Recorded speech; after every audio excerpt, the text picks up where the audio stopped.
Ang mabuting balita ng Panginoon ayon kay San Mateo.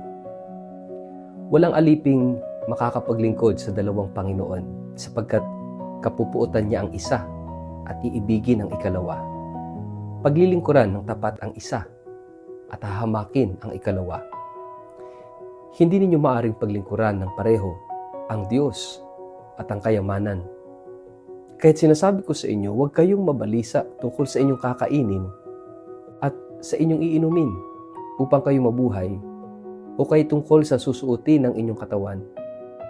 Hindi ba't ang buhay ay higit na mahalaga kaysa pagkain at ang katawan kaysa damit?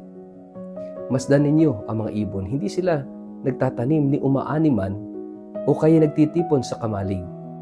Ngunit pinapakain sila ng inyong Ama na nasa langit. Hindi ba't higit kayong mahalaga kaysa sa mga ibon? Sino sa inyo ang makakapagpahaba ng kanyang buhay ng kahit isang oras sa pamamagitan ng kanyang pagkabalisa? At bakit kayo nababalisa tungkol sa pananamit? Isipin ninyo kung paano tumutubo ang mga bulaklak sa parang. Hindi sila nagtatrabaho ni gumagawa ng damit.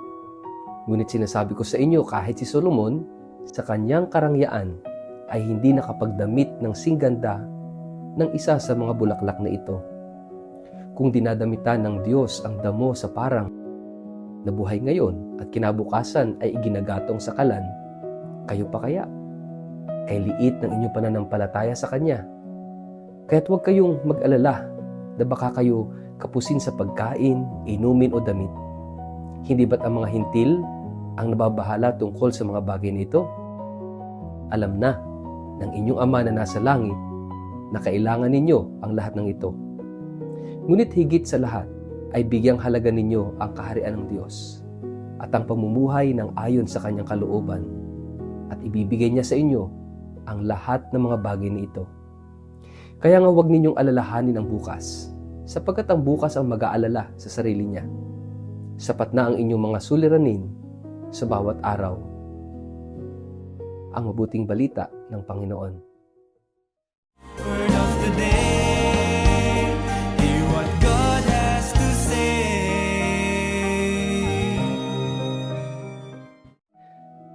Mapagpalang araw po sa inyong lahat. Kumusta po kayo? Ang ating word of the day ay tiwala. May isang sakit na laganap sa ating panahon na hindi nakikita sa laboratorio. Hindi nasusukat sa blood test at walang gamot na mabibili sa butika. Ito ay ang sakit ng labis na pag-alala. Maraming tao ang natutulog ngunit hindi nakakapagpahinga dahil sa pag-alala. Maraming gumigising sa umaga na pagod na agad dahil sa mga isipin sa buhay. Paano kung mawalan ako ng trabaho? Paano kung magkasakit ako? Paano kung hindi matupad ang aking mga pangarap? Paano kung kulangin ang pera ko? Paano kung mabigo ako? Paano kung iwanan ako? Ang dami nating mga alalahanin sa buhay. At habang dumarami ang ating mga paano kung, unti-unting nababawasan ang ating kapayapaan sa puso. Kaya hindi nakapagtataka na isa sa mga paulit-ulit na paalala na Jesus sa ating ebanghelyo sa araw na ito, huwag kayong mag-alala. At yan ang sentro ng ating ebanghelyo sa araw na ito ayon kay San Mateo. Nagsimula si Jesus sa isang mahalagang paalala. Walang makapaglilingkod sa dalawang Panginoon. Hindi maaring pagsabayin ang Diyos at ang kayamanan bilang sentro ng ating buhay. Dahil darating ang panahon na kailangan mong pumili kung sino ang higit mong pagtitiwalaan. At dito nagsisimula ang problema ng maraming tao. Naniniwala sila sa Diyos, ngunit mas nagtitiwala sila sa kanilang pera. Nagdadasal sila, ngunit mas umaasa sila sa kanilang sariling kakayahan. Nagsisimba naman sila, ngunit mas kontrolado sila ng kanilang mga takot kaysa ng kanilang pagtitiwala at pananampalataya sa Diyos. Kaya pagkatapos magsalita tungkol sa kayamanan, agad na nagsalita si Jesus tungkol sa pag-aalala. Dahil magkaugnay ang dalawa. Kung saan nakatali ang iyong puso, doon din nagmumula ang iyong mga takot. Kapag pera ang iyong seguridad, matatakot kang mawalan nito. Kapag reputasyon ang iyong yaman, matatakot kang mapahiya. Kapag kapangyarihan ang iyong sandigan, matatakot kang mawalan ng kontrol. Ngunit kapag Diyos ang iyong sandigan, nagkakaroon ng kapayapaan ang puso. Hindi dahil wala ng problema, kundi dahil may kasama kang Diyos sa gitna ng mga problema. At dito ginamit ni Jesus ang isa sa magagandang larawan sa Ebanghelyo. Sinabi niya, tingnan ninyo ang mga ibon sa himpapawid. Hindi sila nagtatanim, hindi sila nag-aani, hindi sila nag-iimbak sa kamalig, ngunit pinapakain sila ng Ama sa langit. Pagkatapos ay sinabi niya, pagmasdan ninyo ang mga liryo sa parang. Hindi sila naghahabi ng damit. Hindi sila nagtatrabaho para sa kanilang kasuotan. Ngunit sinabi ni Jesus na kahit si Solomon sa kanyang karangyaan ay hindi nakapantay sa kanilang kagandahan. Napakaganda ng mensaheng ito. Hindi sinasabi ni Jesus na maging tamad tayo. Hindi niya sinasabing, huwag ka na magtrabaho. Bahala na ang Diyos. Hindi niya sinasabing, huwag magplano. Ang sinasabi niya ay magtrabaho ka, ngunit huwag kang mabuhay sa takot. Magplano ka, ngunit huwag mong kalimutan na mayroong Diyos na may kontrol sa lahat. Magsikap ka, ngunit huwag mong akuin ang papel ng Diyos sa iyong buhay. Dahil may pagkakaiba ang pagiging responsable at pagiging balisa. Ang pagiging responsable ay nagtatrabaho habang nagtitiwala sa Diyos. Ang pagiging balisa ay gustong kontrolin ang lahat dahil natatakot na baka hindi kumilos ang Diyos. At hindi ba't marami sa atin ang ganito? Gusto nating malaman ang lahat ng mangyayari sa bukas. Gusto nating kontrolin ang bawat litalya ng ating buhay. Gusto nating magkaroon ng garantiya para sa lahat. Ngunit hindi ganyan ang pananampalataya. Ang pananampalataya ay hindi pagkakaroon ng lahat ng sagot. Ito'y pagtitiwala sa Diyos kahit hindi mo alam ang lahat ng sagot. At dito natin matatagpuan ang salitang bumabalot sa buong Ebanghelyo. Tiwala. Hindi lamang paniniwala, kundi pagtitiwala. Dahil maraming naniniwala sa Diyos, ngunit kakaunti ang tunay na nagtitiwala sa Kanya. Maraming naniniwalang kaya ng Diyos. Ngunit kapag dumating ang mga problema sa buhay, para bang nakalimutan nilang kaya nga ng Diyos.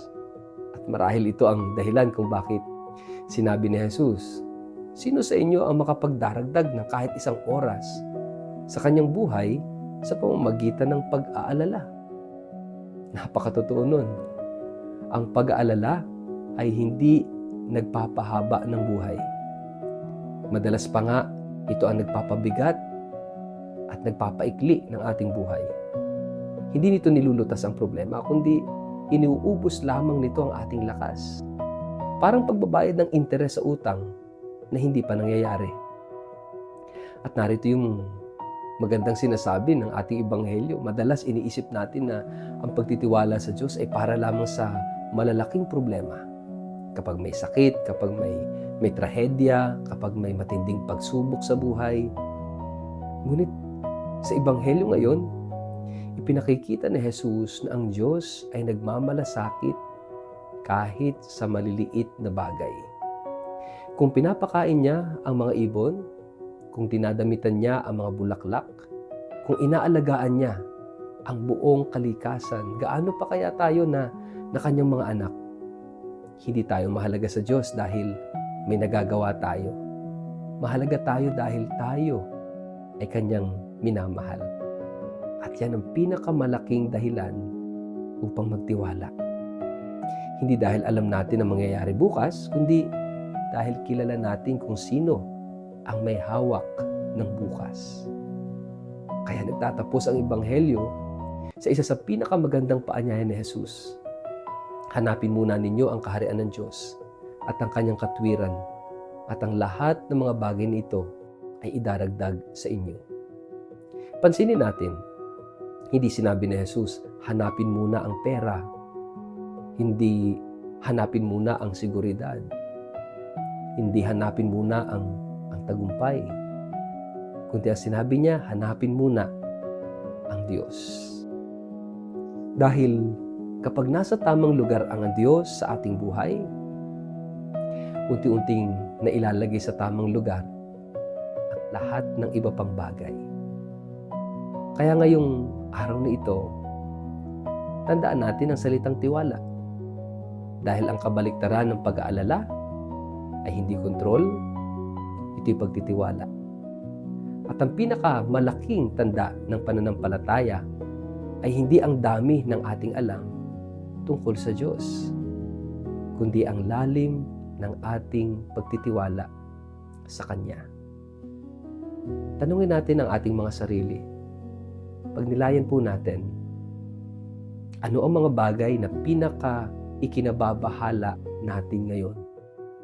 At handa ba tayong ipagkatiwala ito sa Diyos na nagmamalasakit sa atin higit pa kaysa sa mga ibon sa himpapawid at mga liryo sa parang? Sa ngalan ng Ama at ng Anak at ng Espiritu Santo. Amen. Ama naming mapagmahal, madalas kaming madaig ng aming mga pag-aalala at takot. Turuan mo kami magtiwala sa iyong pag-aaruga at pagmamahal. Kapag kami natatakot sa hinaharap, paalalahanan mo kaming ikaw ang tunay na may hawak ng aming buhay. Tulungan mo kaming hanapin muna ang iyong kaharian at manalig na hindi mo kami pababayaan. Amen. Pagpalain kayo't ingatan ng makapangyarihang Diyos, Ama, Anak at Espiritu Santo. Amen.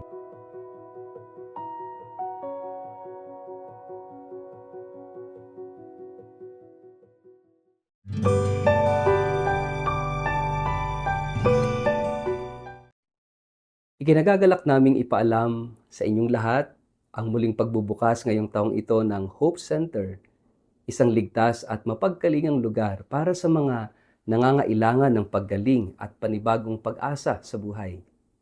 Ang Hope Center ay bukas para sa mga individual na dumaranas ng mild to moderate cases of addiction. Kabilang na po rito yung pagkakalulong sa droga, pagsusugal, alkoholismo, digital addiction, gaya po ng internet addiction, online gaming addiction, at syempre yung online gambling addiction. Mga kapatid, layunin po ng Hope Center na magbigay ng holistic na paggaling, physical, psychological, spiritual, at social healing sa pamamagitan ng maayos na programa ng pag-aalaga, ng paggabay, at pagbabagong buhay. Kung ikaw po o ang isang mahal sa buhay ay naghahanap ng tulong, pag-asa, at bagong simula, bukas po ang aming pintuan para sa inyo. At para po sa mga interesado, makipag-ugnayan lamang po kayo. Mag-message o tumawag sa numerong ito, 0945-874-0799. Sa Hope Center, may pag-asa, may paggaling, at may bagong bukas.